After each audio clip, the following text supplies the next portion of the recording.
A German food bank says it can no longer handle the sheer number of migrants the German government has dumped on it. The city of Essen has seen its Syrian population grow from 1,300 to more than 10,000 in just 2 years. And local poor residents say that aggressive male migrants routinely cut in line at the food bank and take most of the food, leaving them to go hungry. So one Essen food bank is refusing to sign up additional migrants. For that, they've been denounced as Nazis. Douglas Murray is the author of the excellent book, The Strange Death of Europe, and he joins us. This is the real tension in Europe that you write about between poor Europeans who actually bear the brunt of these migration policies. Yes. Yes, that's right. It's very good to be with you, Mark. It's an amazing story, this, because this story of this single food bank in Essen, in West Germany, they're saying, look, we've got a lot of poor old people here. We've got a lot of women. We've got a lot of people who queue up and just we want to be helping. And these young migrants push ahead of them, and they just said, we want to help the people we're set up to help here. And for this, as you say, they've been called Nazis. The German Chancellor has come and sat on them and insulted them and instructed them to change their food bank policy. And this is absolutely typical of the pattern we see, not just in Germany, but across all of Europe. You know, Merkel invited in millions of people. The continent, unsurprisingly, is finding it difficult to integrate those people or even house them. And she attacks the people, rather than wondering whether or not she might have made a mistake herself. Now, you use that fine old British word queue for what polite people do when they stand in line, as they say in the United States.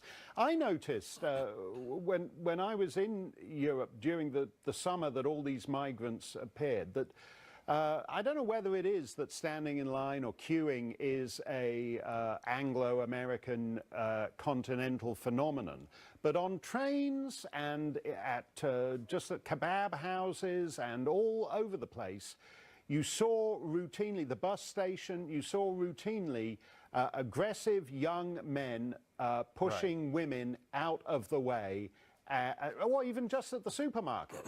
And I don't know whether that's because standing in line isn't part of their cultural tradition, or actually whether it's a portent of something rather more sinister. Well, you know, you have it there. I mean, a young male migrant pushing ahead of an elderly woman in Germany. What's the natural response of the German state? To call the elderly lady a Nazi. Right. You know, say they're the problem. We just had this, by the way, in London, where I'm sitting.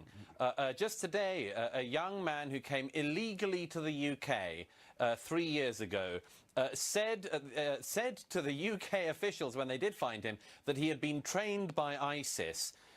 Then was allowed to roam around, and a year later, just last September, he left a bomb on the London Underground, which thankfully failed to completely detonate. So we had 30 people with singed hair instead of 30 school children in body bags.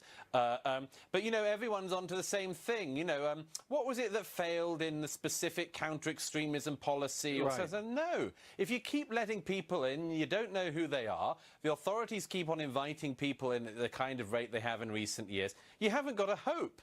Well, in Germany, they have this new party, Alternative für Deutschland, the alternative, which everyone says extreme right-wing. The problem isn't these nice, young, strapping young Muslim men. The problem is that it's racist Europeans now voting for racist right-wing parties.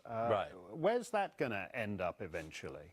You know, I've been thinking about this a lot. My book just came out in translation in Germany this week, and so I've been dealing quite a lot with German press and so on. And, you know, I keep saying the same thing. You've got to be very careful how you tread in Germany. But look, let me put it this way. You've got to find a way for the German people who, for instance, are queuing at a food bank or who see people who are poor queuing at a food bank, to allow them to raise problems, raise issues that concern them without calling them Nazis. You've just got to find a way. You've got to find a plausible way for them to vent their feelings about what they see. And currently, there is no way, because everywhere you turn, you're a Nazi. President Trump held his second meeting with the German Chancellor Angela Merkel today. Meanwhile, Europe's migrant crisis continues unabated, accelerated, if anything. Tens of thousands of migrants are still crossing the Mediterranean Sea, and recently, Austria remilitarized its Alpine border with Italy in order to prevent mass migrant arrivals there. Douglas Murray has thought a lot about this. He's the best-selling author of The Strange Death of Europe, and he joins us tonight. So, Douglas, I guess the obvious question, the president meets with Angela Merkel. Has her position on migrants softened at all? It seems to have totally overturned the politics and culture of her country. Has she rethought her views on it? It certainly has overturned the politics of her country. She imported an extra 2% of the population into her country in a single year in 2015. But, you know, she last year, when she did badly in regional elections, she suddenly said what was reported as an apology. It actually wasn't. She just said, I wish we'd been better prepared for what happened. But, you know, the consequences of what she did in 2015, of opening basically the external borders of Europe to the world, anyone who walked in could get into Europe, is still being felt all the time. You just mentioned, I mean, 12,000 people came into the Italian islands alone just last weekend. This has consequences across the continent. As you mentioned, the Austrians sending troops to the Italian border to reinforce it. Just this past week, the Danish intelligence service said that the major threat to their country comes from the thousands of religious extremists in Sweden. Now, those aren't, you know, crazy Calvinists who are kicking off in Sweden. They're the people who've come recently into Sweden at Angela Merkel's invitation. There was a New York Times piece today about the president's speech in Warsaw, and in it, because it's basically one long editorial, that paper now, they took a dig at the Polish government for not allowing the migrant flow that Germany and Belgium have. Central and Eastern Europe seem to be holding the line against this. Do you think they'll continue? Yeah, they have. It's one of the most interesting things about this I remark upon in my book. Western Europe and Eastern Europe think totally differently about this. You know, a right-wing Prime Minister in Hungary and a left-wing Prime Minister in Slovakia are absolutely as one on the fact they don't want to take in millions of refugees and migrants. They don't think that it's the job of their countries to be a home for anyone in the world who wants to walk in and call their countries home.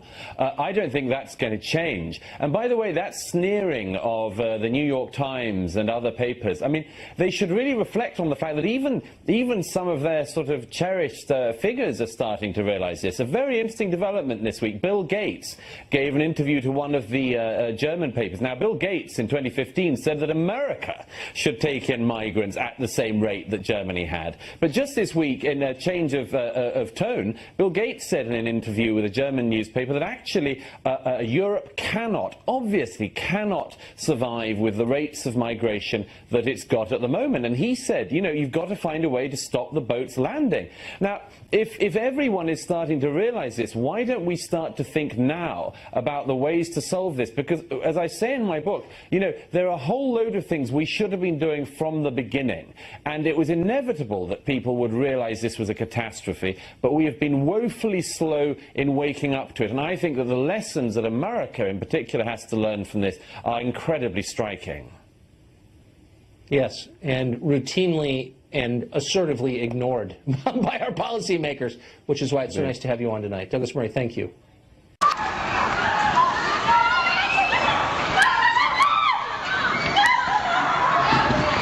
What happened? Oh, God. What happened? What happened?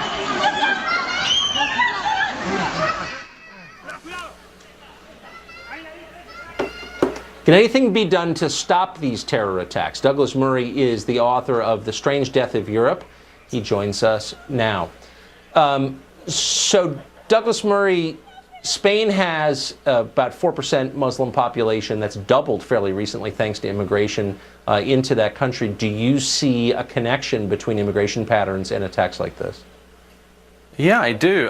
I was actually on your show last week in your absence and was talking about this amazing footage of people, dozens of people, getting off a boat and just running onto a Spanish beach. This was dozens of people from sub-Saharan Africa who just went into Spain. They just walked onto the beach and then ran into the country. The Spanish authorities don't know who those people are. They haven't caught them. They haven't got them. They don't know what those people believe. They haven't even got their names. They don't know where they've come from.